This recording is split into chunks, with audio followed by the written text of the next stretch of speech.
এক ভদ্রলোক তার জাকাতের টাকা নিয়ে বের হয়েছেন, মরুভূমির দেশ, দীর্ঘ মরুভূমি পাড় দিয়ে ক্লান্ত হয়ে তিনি গাছের ছায়া দুপুরবেলা আশ্রয় নিচ্ছেন, ঘুমায় পড়ছেন।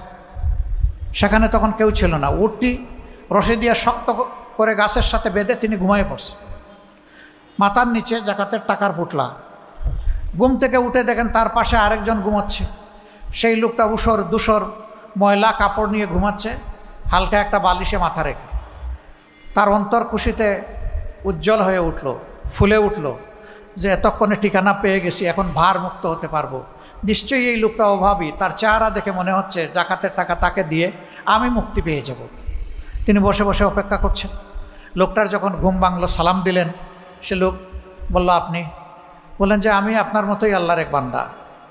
আল্লাহ বোধহয় আপনাকে আমার জন্য ফেরেশতা হিসেবে পাঠিয়েছেন। বুঝলাম না আপনি কি বলতেছেন।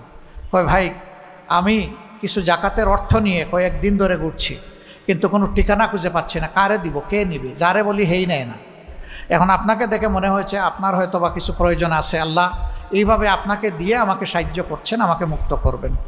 কয়, ভাই আপনার যে দশা আমারটা আরও খারাপ।